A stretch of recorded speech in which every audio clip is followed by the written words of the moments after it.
Assalamualaikum warahmatullahi wabarakatuh. Perkenalkan, saya Wira Irwanda, NIM 180150105, mata kuliah Medan Elektromagnetik, kelas A3, mahasiswa Universitas Maliku Saleh. Baiklah, langsung saja kita mulai. Bab 10, gaya dan torsi dalam medan magnet. Adapun beberapa subbab, yaitu ada 1, 2, 3, 4, 5, 6. Yang pertama, gaya magnetik pada partikel-partikel. Yang kedua, kombinasi medan listrik dan medan magnetik. Ketiga, gaya magnet dan elemen arus. 4, usaha dan gaya. 5, torsi. Dan yang keenam, momen magnetik kumparan sebidang.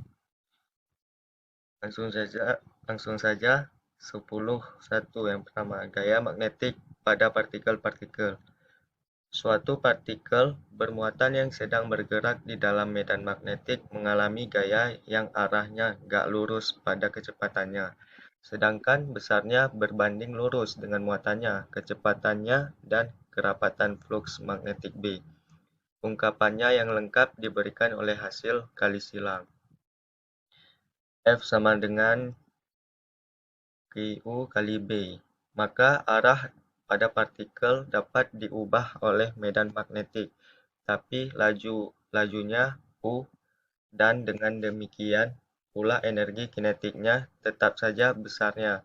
Ini berbeda dengan dalam medan listrik, di mana gaya F sama dengan UE melakukan usaha pada partikel tersebut.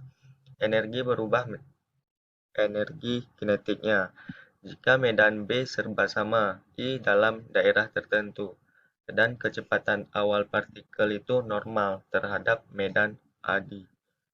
Maka lintasan yang ditempuhnya akan serupa lingkaran dengan jari-jari R tertentu.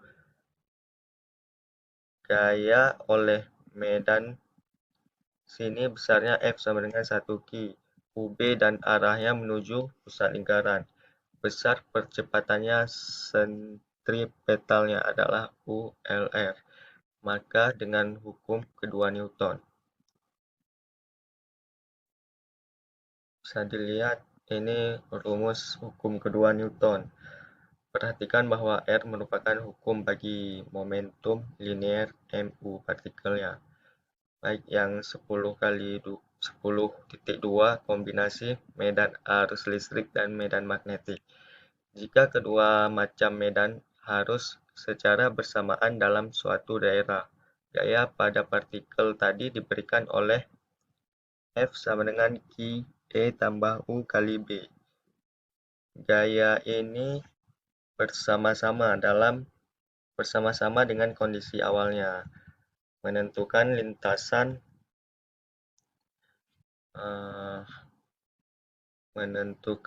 lintasan partikel tersebut. Selanjutnya 10.3 gaya magnetik pada elemen arus.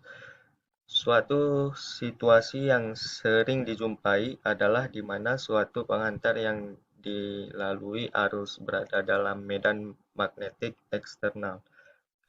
Karena I sama dengan dQ per UR. Persamaan diferensial gaya tersebut dapat dituliskan dF sama dengan dQ U kali B sama dengan I dt U kali B sama dengan I d1 kali B, di mana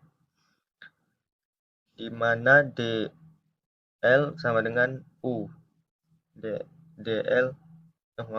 mana DI sama dengan U, DI adalah elemen panjang dalam arah arus I kalau penghantarnya lurus dan medan tersebut konstan sepanjang arusnya, maka gaya diferensial tadi dapat diintegrasikan dengan hasil F sama dengan ILB sin theta. Gaya magnetik sebenarnya bekerja pada elektron-elektron yang membuat arus tadi, namun karena elektron terikat pada penghantar, maka gaya efektifnya terpindahkan ke kisi-kisi penghantar yang lebih berat. Gaya yang dipindahkan dapat melakukan usaha pada penghantar tersebut secara keseluruhan, walaupun fakta merupakan penghantar yang memadai bagi perilaku penghantar berarus dalam mesin-mesin listrik. Beberapa hal esensial telah dihilangkan. Tak ada sesuatu yang disebut juga tidak pada bagian 10.4 mengenai sumber arus dan energi yang dibutuhkan untuk memelihara arus yang konstan. Hukum imbas Faraday bagian 12.3 pun telah tak digunakan dalam teori tentang mesin-mesin listrik. Hasil tersebut akan dimodifikasi oleh pertimbangan terakhir ini. Penghantar yang bergerak dalam medan magnetik akan dibahas lagi di bab 12, khusus 9. Ya, lihat soal 12.13 dan 12.16. Selanjutnya 10.4 usaha dan daya. Daya magnetik pada partikel bermuatan penghantar yang dilalui arus seperti yang telah dibahas berasal dari medan yang bersangkutan. Untuk melawan gaya-gaya ini, agar tercapai keseimbangan, harus dikerjakan gaya F yang sama besar tapi arahnya berlawanan. Jika terjadi gerakan, kerja yang dilakukan oleh gaya terakhir adalah W sama dengan integral 1 akhir 1 awal F kali DI. Hasil positif pada iterasi ini seperti kerja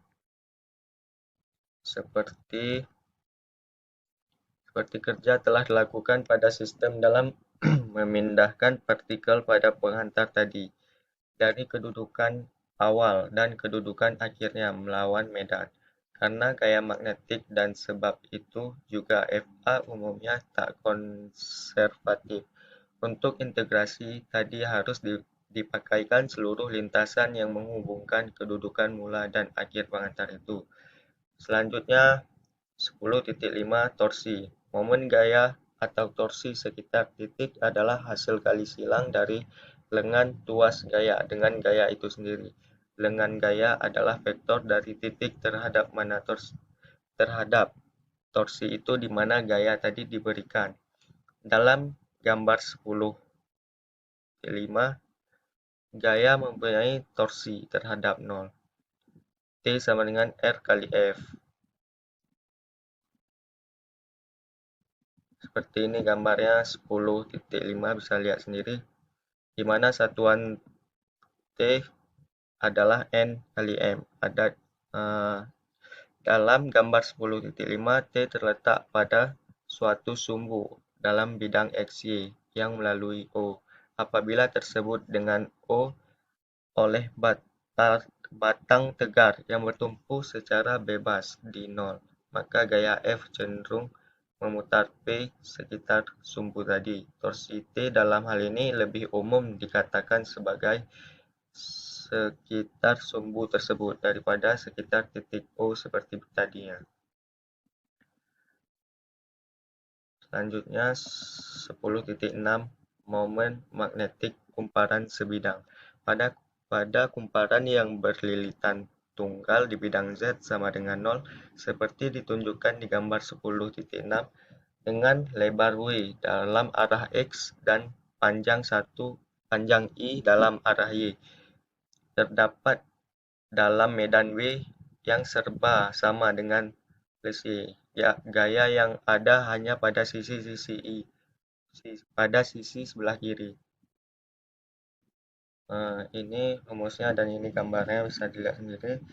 Lengan bagi torsi sekitar sumbu R dari arus sebelah kiri adalah R sama dengan min W per 2. Ini hanya berubah tanda untuk lengan torsi dari arus sebelah kanan.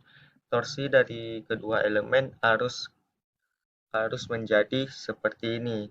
T kali min W per 2 AX X min B BI per AZ tambah W per 2 AZ kali BI per AZ sama dengan BI per W kali min AY sama dengan BI A kali min AY. Dengan A adalah luas kumparan, dapat ditunjukkan bahwa bentuk yang sembarang dan terhadap sumbu manapun yang sejajar dengan sumbu V. Ungkapan ini berlaku untuk kumparan dengan momen magnetik N arus lingkar sebidang didefinisikan sebagai I dengan vektor satuan normal AN ditentukan dengan menerapkan aturan tangan kanan. Ibu jari kanan memberikan arah A, kalau jari-jari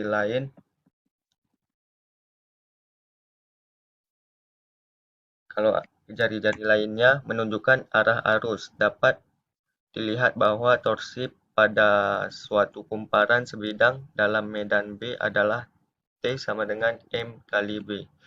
Konsep momen magnetik ini penting sekali untuk memahami perilaku partikel bermuatan dalam gerakan mengorbitnya. Misalkan muatan positif 2 yang bergerak dalam lintasan lingkaran pada kecepatan tetap U atau kecepatan sudut W adalah ekivalen dengan arus I sama dengan W per 2M kali 2, sehingga ini membangkitkan momen magnetik. Seperti ini.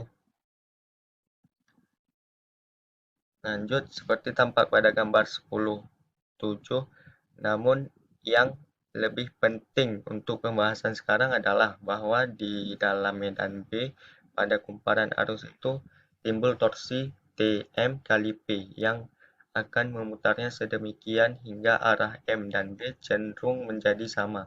Dalam keadaan terakhir ini, torsi tercoba menjadi nol besarnya. Seperti ini gambar 10.7.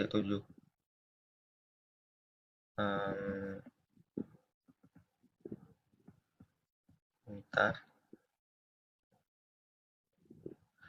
Baik, langsung saja contoh soal dan penyelesaiannya. Contohnya, soalnya carilah gaya pada suatu pengantar sepanjang 0,30 meter yang membawa arus 5,0 A dalam arah min AZ, di mana medannya adalah F sama dengan I kali B sama dengan 5,0 kali 0,30 min A. Min AZ kali 3,50 kali 10 pangkat min 3 kali AZ kurang AZ sama dengan 7,42 kali 10 pangkat min 3. Gaya sebesar 7,42 mN adalah tegak lurus baik pada B maupun pada arah arus, seperti ditunjukkan pada gambar 10.3, yaitu seperti gambar samping ini. Baik, sekian video kali ini. Jika ada kesalahan, saya mohon maaf. Sekian, wassalamualaikum warahmatullahi wabarakatuh.